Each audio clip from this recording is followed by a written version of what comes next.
et bienvenue dans ce nouvel épisode de l'École des femmes inspirantes, le podcast. Ce matin, je suis ravie de recevoir Sonia Suo. Sonia est mon amie. Nous nous sommes rencontrés il y a 2 ans grâce aux réseaux sociaux et nous avons eu la chance de pouvoir nous voir en vrai à Toulouse l'année dernière, chez elle. Et aujourd'hui, Sonia vient partager avec moi sur la question des femmes tirées. On va voir comment tu vois toi-même cette proposition des femmes uniques aux multiples facettes. Et puis, tu es là aussi pour nous parler de ton livre tout nouvellement sorti, de l'enfermement à la liberté, livre magnifique que je vous conseille, que j'ai dévoré il y a quelques jours et on va avoir l'occasion d'en parler ensemble. Bonjour Sonia. Bonjour Ida, bonjour à toutes. Merci de m'accueillir dans ton podcast. Je suis ravie aussi d'être là et merci oui à cette rencontre qu'on a eue ensemble par les réseaux et qui se cultive et grandit depuis. Alors, je vais démarrer ce podcast comme je fais à chaque fois quand on aborde cette thématique des femmes et toutes ces femmes que j'interroge du coup et qui participent à la vie, qui contribuent d'une manière ou d'une autre. Qui es-tu? Et dis-nous un petit peu ce que tu fais et pourquoi tu le fais. Hmm. Alors, je m'appelle Sonia Sio, je suis originaire de l'Aveyron, ça fait 20 ans que j'habite à Toulouse, donc on peut dire que je suis toulousaine maintenant. Et ce qui m'anime, c'est de transmettre. Transmettre pour éveiller les cœurs et guérir les maux de l'âme avec les mots, pour apporter un petit peu plus de lumière sur Terre et dans nos vies. C'est ce à quoi je m'attelle tous les matins quand je me lève. C'est vraiment mon credo. Donc, ça passe par quoi? Eh bien, par des créations artistiques. Donc, j'écris des poèmes. J'ai édité un recueil de poèmes en 2018, Carnet de route. J'ai coécrit une pièce de théâtre sur l'entrepreneuriat, le couple et l'équilibre professionnel et personnel en 2019 qu'on joue depuis avec mon compagnon Frédéric Sourbier. Et également, j'ai écrit dernièrement un témoignage de vie de l'enfermement à la liberté. Et puis, en parallèle de ça, eh bien, j'anime des ateliers d'écriture aussi pour alors, développer son écriture, mais aussi développer sa créativité, mettre des mots sur son intérieur aussi, canaliser son énergie et aussi canaliser sa créativité. Ça marche Mm. aussi. Et également, j'anime des formations en développement personnel, donc auprès d'écoles supérieures et puis au sein d'organismes de formation. Et je réalise des soins énergétiques pour apaiser des maux physiques. Donc, tout un parcours, Mm. je dirais, qui s'est bâti autour de mes expériences professionnelles, oui, et personnelles, et qui en fait mon chemin de vie maintenant. Mm. Pourquoi c'est important pour toi de faire ça aujourd'hui? Euh, alors, on parle de mission de vie parce que je crois que quand je dis ce qui m'anime, c'est de transmettre. J'ai eu ce flash ou cet instinct à 20 ans où je me disais, ah, j'aimerais être formatrice. Et vraiment, c'est ça, c'est la transmission. Et alors, tu peux me reposer ta question? Je l'ai oublié en chemin. Pourquoi voilà, tout ce que tu fais aujourd'hui, l'écriture, le théâtre, hein, la transmission, la formation et l'accompagnement, développement personnel avec différents outils, pourquoi c'est important pour toi aujourd'hui de faire tout ça? Euh, oui, alors je reviens sur cette mission de vie parce que c'est ça, c'est tous on a comment dire, un talent, une singularité, et ma singularité, elle est là, elle est dans la transmission. Et donc, pour moi, c'est important de le faire, de transmettre ce que j'ai appris en cours de route Hmm. pour donner des clés, des ressources à chacun, et ça peut prendre différentes formes par le théâtre, par l'écriture, par la formation, par l'animation d'ateliers et par les soins aussi, c'est une forme de Hmm. transmission. Ouais. Donc, Donc la transmission au cœur. Tu as appris des choses et c'est ce que tu as oui, envie du coup de partager avec d'autres pour que eux aussi puissent bénéficier de ce que tu as appris, apprendre et ce qui t'a permis aussi d'avancer dans ta propre vie.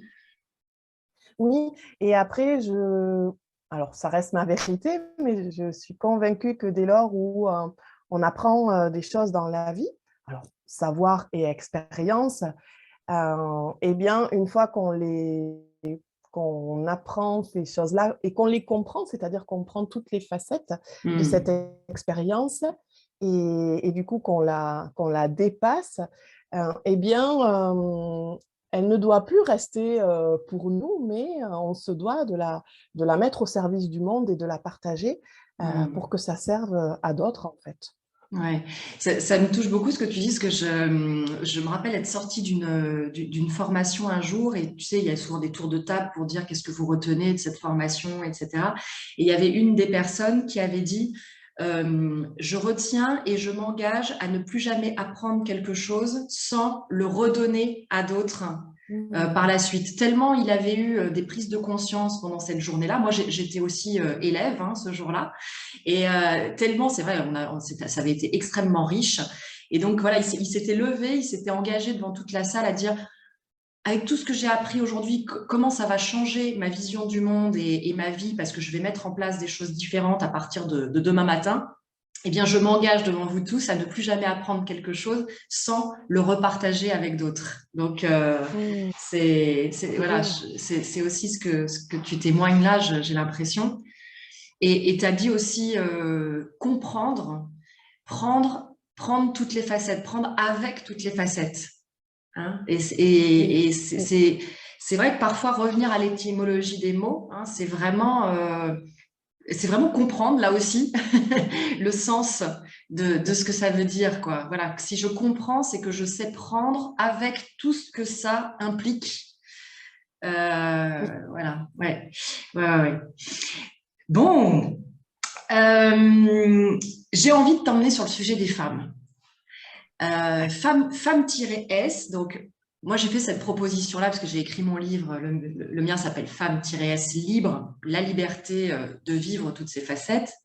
Et donc Femme-S, mon intention c'était de dire nous sommes toutes des femmes uniques avec différentes caractéristiques à développer dans notre vie. Et j'ai pensé aussi à toutes ces femmes inspirantes du quotidien, qui sont pas forcément visibles dans les médias, partout, etc., mais qui sont là, qui créent, qui font des choses, qui parfois ont des enfants, parfois n'ont pas d'enfants. Et donc, j'aurais envie de te demander, toi, ce terme de la femme-S, comment il résonne pour toi? Mm. Alors, femme-S, effectivement, c'est ce que j'y entends, c'est une dimension universelle à travers ce femme-S, où effectivement, nous sommes des femmes avec des ressemblances, mais chacune aussi avec notre singularité. Et c'est ce que chacune doit porter, doit élever comme étendard. Et dans inspirante, eh bien, alors le mot inspirant va être pareil en fonction de chacun. Eh bien, on va trouver telle femme inspirante ou une autre. Donc, ça va différer en fonction de chacune, mais de par ce que ça va venir faire résonner en nous aussi. Et en tant que femme inspirante, eh bien, ça peut être une mère aussi. Voilà, moi, je vais voir une mère et je vais la trouver inspirante de par le fait qu'elle va tout mener de front avec des enfants, avec son travail, dans sa vie d'épouse, dans sa vie de sœur, dans sa vie de femme. Donc pour moi, voilà, ça peut être une mère qui est une femme inspirante, ça peut être une mamie qui est dans une association. Enfin, voilà, je pense que le terme inspirant, eh bien, il peut se retrouver dans toutes les strates et en même temps, à tous les moments, une jeune fille peut être inspirante aussi. Voilà, alors après, bon, je vais en citer une, Greta Thunberg, par exemple. C'est une ado, moi, qui m'inspire complètement. Donc, Oui. je pense qu'à tous les moments de la vie, une femme peut être inspirante et dans les différentes strates ou rôles qu'elle peut avoir dans la société. Et si je reviens à toi, est-ce qu'on peut parler de tes différentes facettes et peut-être de la manière dont toi, tu déploies tes différentes facettes en tant que femme-S, inspirante? Dis-nous un petit peu comment ça s'est passé pour toi de pouvoir les exprimer, justement. Alors, pour pouvoir les exprimer, eh bien, c'est passé à partir d'une expérience de vie, un burn-out, qui fait que du coup, ce burn-out a, comment dire, a fait péter, fait péter la carapace. J'emploie le terme péter parce que voilà, il y avait une carapace et dans cette carapace, c'est tout ce que la société nous dit de faire ou en tout cas toutes les croyances qu'on peut avoir ou qu'on peut cumuler. Et du coup, dès lors où j'ai fait péter cette carapace, eh bien, c'est ce qui a fait que cette femme a osé s'exprimer et à oser exprimer eh bien, ses facettes sans avoir peur du jugement des autres, euh, sans attendre de résultats, vraiment exprimer cet élan intérieur en fait et me dire que par exemple l'écriture eh bien bon ben, c'est ma formation de base hein, où j'ai fait des études dans le secrétariat mais après ça a pris une autre forme parce que ça a été un exutoire au départ pour mettre en mots des mots lors de mon burn-out et puis finalement ben, cette écriture voilà alors bien sûr avec un retour de l'extérieur parce que j'en ai eu besoin à un moment donné de validation où on me disait que mon écriture, eh bien, elle était belle ou en tout cas, elle transmettait des messages. Eh bien, voilà, je me suis mis aussi à me dire, voilà, je ne suis pas écrivaine, mais en tout cas, mon écriture parle et je vais en faire quelque chose. Et c'est au fur et à mesure comme ça que je me suis autorisée aussi à laisser s'exprimer chacune de mes facettes, où je slame à côté et pareil, ça a été un défi de me dire, bon, c'est bien beau, tu partages tes textes sur Facebook. Si tu allais un petit peu plus loin au niveau des défis, et du coup, ben, je suis allée sur une scène slam. Alors oui, je tremblais comme une feuille. Euh, et puis, une fois, deux fois, trois fois, j'ai pris du plaisir et je me suis rendu compte eh bien, que, pareil, que je transmettais une émotion, que je pouvais transmettre un message à travers ma voix, à travers mes mots. Et voilà, pareil, je me suis mis à y croire et au fur et à mesure, comme ça, en laissant parler cet élan intérieur, eh bien, hop, ça ouvre une nouvelle facette. Après, est-ce que ça dure toute la vie? Je n'en sais rien, mais en tout cas, je prends ce qu'il y a à prendre et je réalise ce qu'il y a à réaliser. Et ensuite, voilà, et ensuite, ça continue et le théâtre est arrivé par la suite de la même façon, où d'un élan intérieur de coécrire la pièce, et bien, une fois qu'elle est coécrite, eh bien, tiens, si on l'a jouée maintenant, et je n'avais jamais fait de théâtre, mais je dirais que tout m'a accompagné pour, avec les conférences que je pouvais donner, le slam que je pouvais faire. Et bon, ben, le théâtre, hop, j'ai tenté et puis ça fonctionne. Et après, c'est du travail hein, derrière aussi. Je tente, mais après, c'est de la pratique, de répéter, de faire des stages théâtre et tout ça. Donc, pour l'écriture, pareil, le slam aussi. Euh, mais je crois qu'au départ, c'est d'écouter cet élan intérieur qui fait que, un peu comme une fleur voilà, qui a différentes pétales et pouf, pouf, pouf, chaque jour, on a une pétale qui s'ouvre et c'est de laisser chaque pétale s'ouvrir en fait, sans tenter de les retenir. Je ne crois pas que la fleur, elle se retient d'ouvrir une pétale. Donc, Ça me parle énormément et il y a plein de choses, je pense, très, très importantes que tu viens de dire là pour les femmes qui nous écoutent et qui peut-être sentent une envie, mais voilà, il y a encore de la retenue, il y a encore peut-être des choses qui empêchent.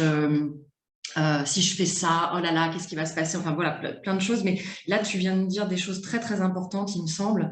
D'abord, cet élan intérieur que tu commençais à définir là en donnant cette métaphore de la fleur, de la pétale qui s'ouvre, de laisser chaque pétale s'ouvrir sans la retenir. Tu dis la fleur se retient pas de s'ouvrir, quoi. Elle vit, elle est. Hein, oui, voilà, elle fait ce qu'elle a à faire en tant que fleur. Voilà. c'est ça. J'aime bien c'est vraiment cette idée. Est-ce que tu peux nous dire aussi peut-être,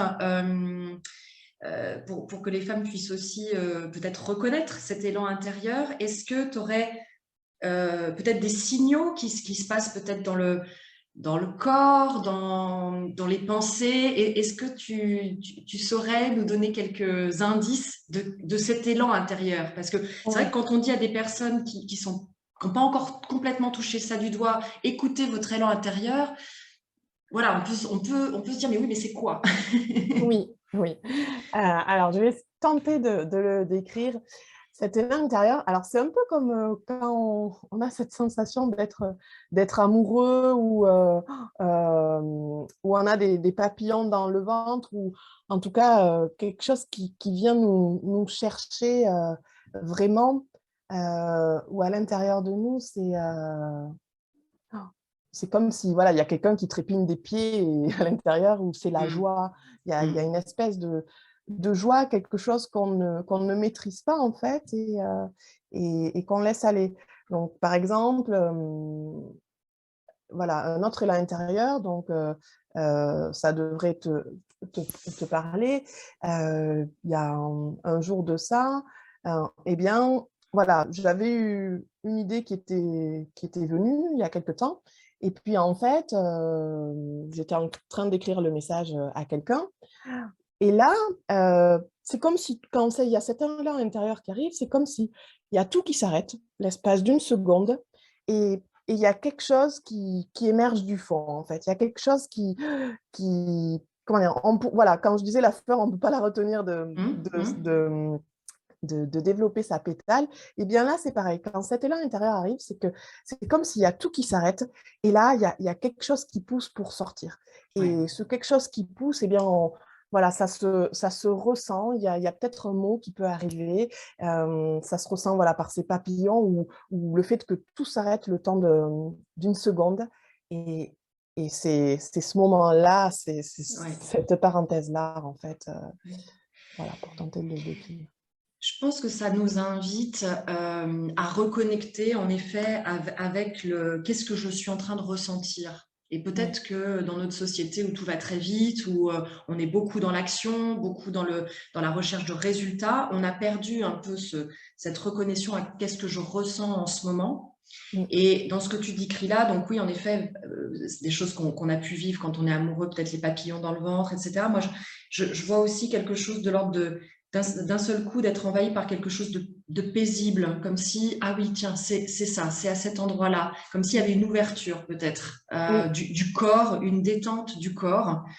Et tu vois, on parle de la joie, là tu l'as décrit un peu sous l'angle de l'enthousiasme.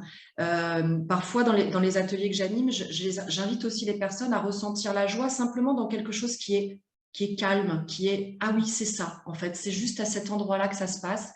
Je suis pas dans une énergie survoltée, mais juste à l'équilibre, quelque chose comme ça aussi. oui, oui. Et effectivement, alors le côté enthousiaste, c'est peut-être parce Non, non, que mais j'ai une nature un peu comme ça. ça fait Oui, partie aussi, tu vois. Mais juste pour donner un peu la palette tout à fait. de ce qui peut se passer, ça peut se passer à cet endroit-là, ça peut se passer aussi dans quelque chose juste de, voilà, l'espace-temps, comme tu dis, qui s'étend d'un seul coup et juste, ah, c'est là, c'est parfait, en fait. Oui, oui. C'est... Et comme tu dis, il y a quelque chose, voilà, il y a quelque chose qui s'ouvre à ce moment-là, mais Voilà, parce qu'on autorise aussi à ce que cet espace prenne voilà. place. Ouais, Ouais, oui. exactement. Et puis, bah, Et c'est quelque chose qui émerge à cet endroit-là. oui, tout à fait. Mm. Et quand tu parlais d'enthousiasme, et c'est là aussi où on va reconnaître cet élan intérieur, ou si on prend voilà, l'étymologie aussi du mot enthousiasme, eh bien, il y a la notion de Dieu derrière. Mm. Et du coup, c'est vrai que, alors Dieu, l'univers, on y met tout ce qu'on veut derrière, mais en Tout tout à cas, fait. voilà, quand il y a cet enthousiasme-là, eh bien, ça se relie à plus grand que nous finalement. Mm. Et du coup, c'est cet élan intérieur aussi. Ouais. Qui fait Oui, que... oui, c'est vrai, c'est ça. Enfin, oui, quelque chose de l'ordre d'une connexion. Quand je dis c'est parfait, c'est pas c'est impeccable et tout est bien rangé. Mm. C'est exactement cette sensation qui est tellement agréable, tellement. Ouais. Oui, Ouais. Et oui, tu as dit quelque chose, et tu l'avais dit tout à l'heure aussi, c'est s'autoriser à aller vivre cette expérience. Et tu t'as dit aussi, je me suis autorisée à aller écrire, je me suis autorisée à monter sur scène, même oui, si j'avais peur, tu as dit je tremblais. J'y suis allée, première fois, deuxième fois, et je pense que ça aussi, voilà, je me suis mise à y croire petit à petit. mm, Et puis, tu as dit aussi, bah, et puis après, c'est aussi du travail et c'est de la pratique. oui, oui. Hein, tu veux nous dire un petit mot de plus là-dessus?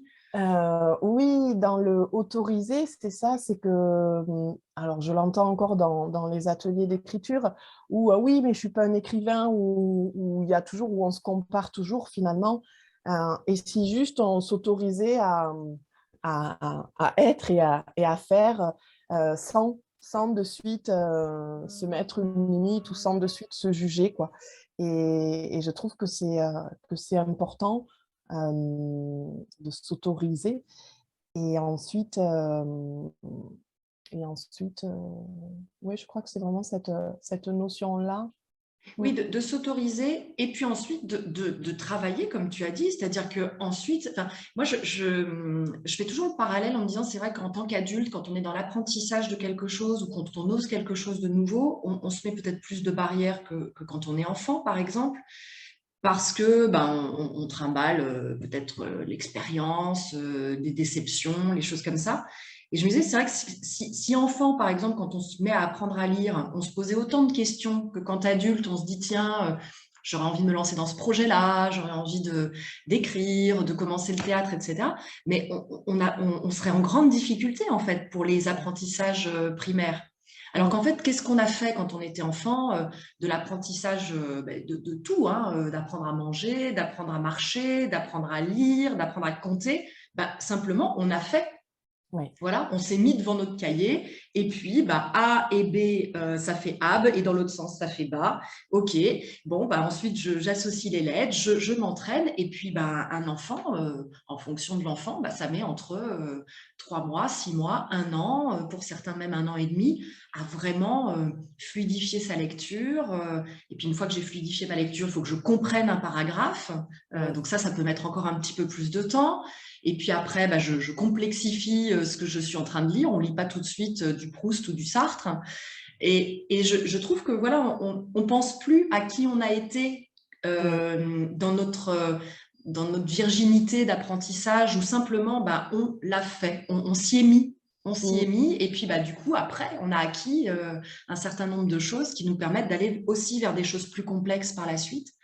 Et si on retrouve cette âme peut-être adulte de simplement j'ose, je m'autorise, j'essaie et je travaille, je pratique, on pourrait faire tellement de choses. Qu'est-ce que tu en Oui, penses? merci oui, pour ce retour en arrière et de revenir sur cet enfant. Et quand tu parles voilà, d'âme d'enfant, c'est ça, je crois, c'est en tant qu'adulte, revenir à cette âme d'enfant qui, du coup, se pose pas 10 000 questions, comme tu as pu le dire, mais voilà, qui fait, qui apprend, qui ne sait pas combien de temps ça va durer, voilà, pour exceller, mais en tout cas qui est dans l'apprentissage. C'est ça. Et ouais, donc merci pour ce retour-là, en fait. Ouais. J'ai envie de te faire parler maintenant de la liberté, parce que c'est dans ton livre, dans le titre, hein, de l'enfermement à la liberté. Donc là, j'ai très envie de te faire parler de ton livre et puis de cette notion de liberté pour toi qui m'est chère aussi.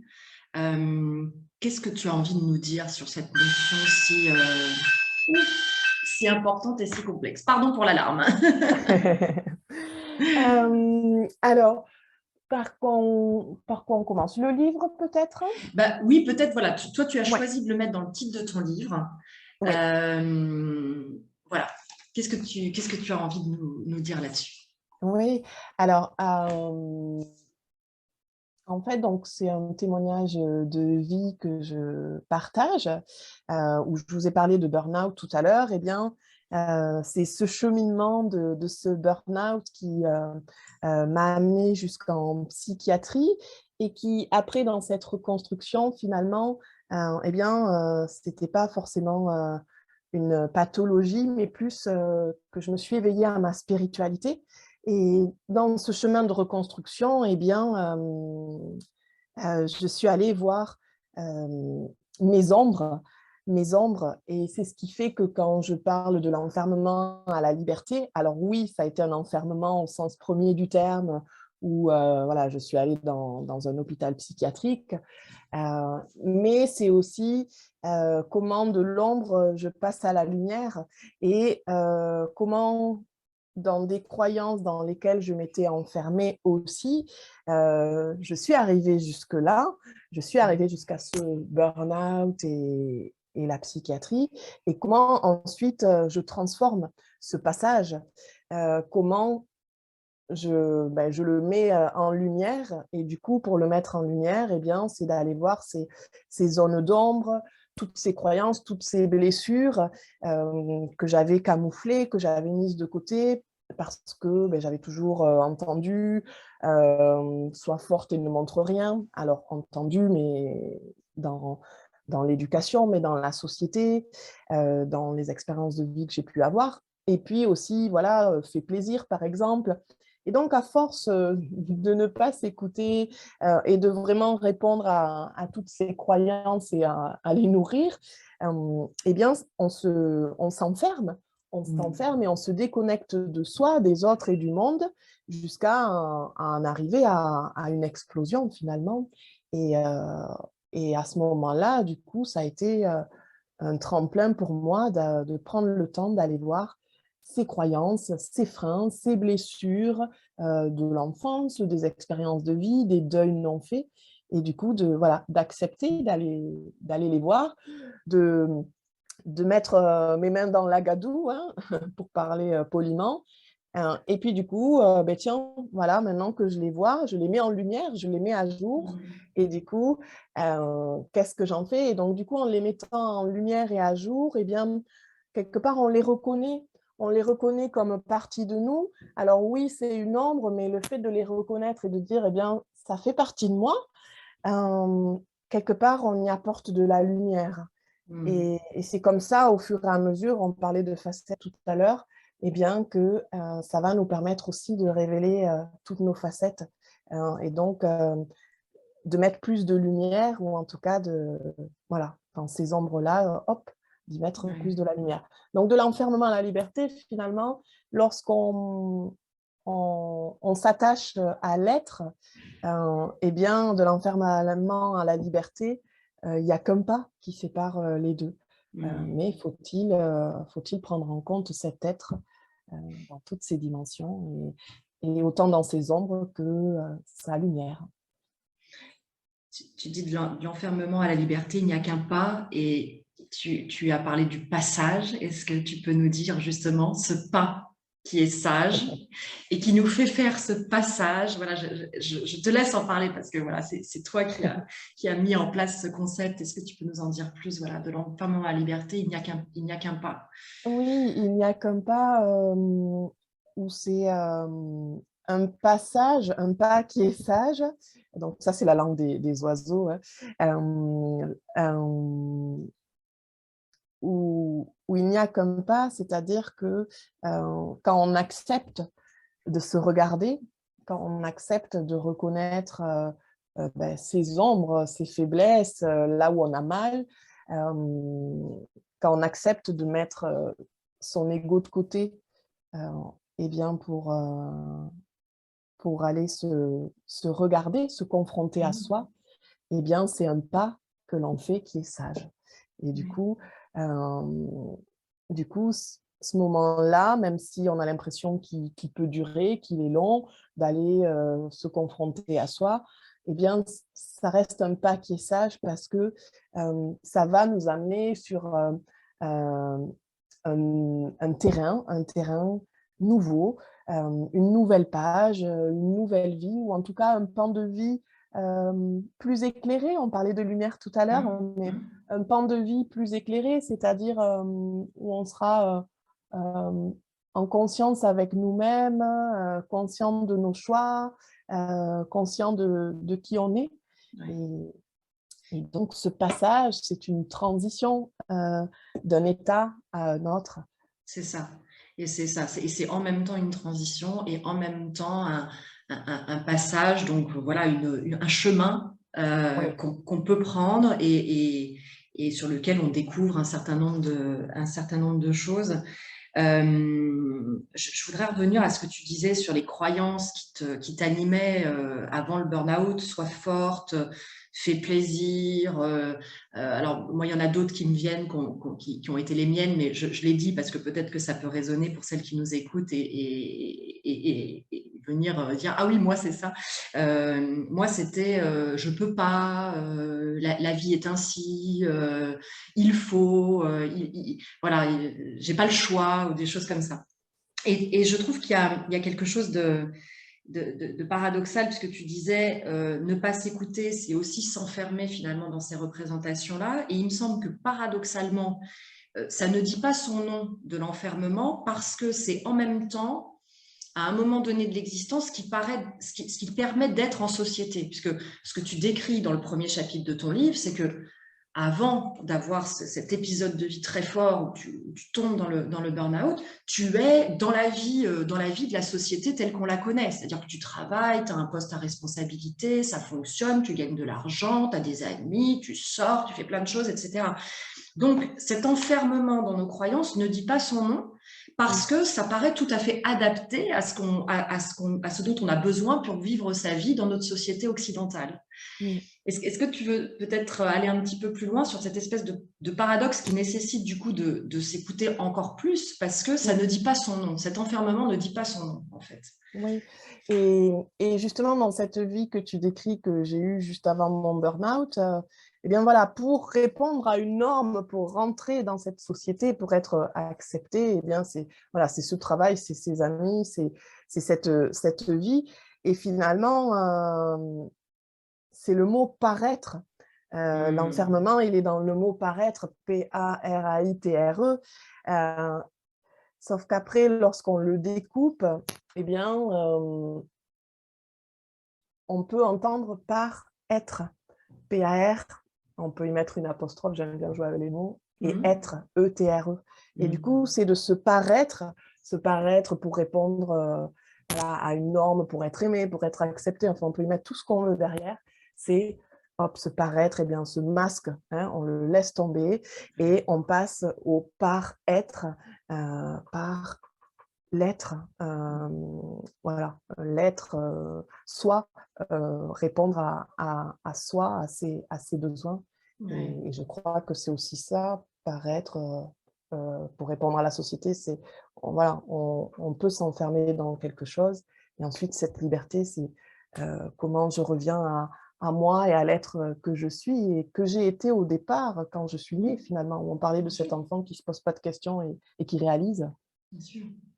Et je trouve intéressant de vraiment toujours, finalement, quand on commence à prendre conscience de ça, de voir qu'on peut non pas aller vers l'un pour renier l'autre, mais du coup, savoir naviguer entre les deux états d'être. L'état d'être qui permet d'être dans la société, une société qui existe et qui est là et dans laquelle on a besoin par moment de s'adapter et d'être, justement. Mais avec cette nouvelle conscience, revenir dans cette société avec cette nouvelle conscience, et puis parfois, du coup, aller aussi vers quelque chose qui est peut-être moins commun dans la société du quotidien, pour vraiment aller définir qui je suis, ce que je veux, qu'est-ce qui est important pour moi, et à quel endroit je peux vivre ça. Voilà, et c'est peut-être pas aux mêmes endroits en fait. Et c'est ça aussi les différentes facettes finalement, et d'être en mesure comme ça de pouvoir naviguer dans ces différents environnements avec de la lumière et de la conscience. Peut-être que ce à quoi ton livre nous invite aussi. Oui, j'aime bien cet aller-retour que tu fais justement. Voilà, une fois qu'on a pris conscience de ce paraître, c'est de pouvoir y revenir et d'en sortir, justement. Oui, merci pour cet aller-retour. Moi, je me suis régalée vraiment en lisant ton livre. D'abord pour la sincérité et puis la générosité de ce que tu as vécu. Je pense que c'est des témoignages importants parce que d'abord, c'est pas si courant d'en avoir. Et puis pour la prise de hauteur que tu as sur ce que tu as vécu. Et je dois dire que j'ai été vraiment particulièrement émue par le dernier chapitre, qui s'appelle Nouvelle page. Nous avons tous notre note à jouer dans ce grand spectacle qu'est la vie. Tu parles aussi de ces personnes qui sont sur notre chemin et qu'on rencontre et qui vont nous dire un mot, qui vont nous guider vers quelque part. Tu parles de ton conjoint, on sent vraiment l'amour qui vous unit et aussi sans doute la guidance qui t'a donné aussi. Bon, maintenant, ça fait quelques années que vous partagez ensemble et que vous créez ensemble. J'ai vraiment été très, très, très touchée par tout ça. Et voilà, donc je vous invite à découvrir. Et puis en conclusion, qu'est-ce que tu aurais envie de nous donner comme dernier message pour aujourd'hui dans le cadre de ce podcast, hein? Qu'est-ce que tu aurais envie de dire aux femmes qui nous écoutent? Mmh, alors, nous sommes des femmes, comme on disait tout à l'heure, singulières et plurielles.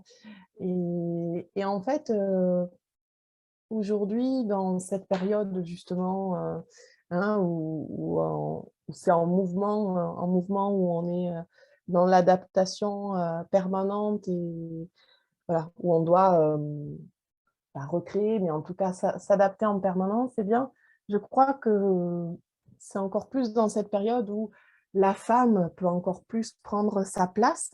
On parle d'ère du Verseau, qui est l'ère du féminin.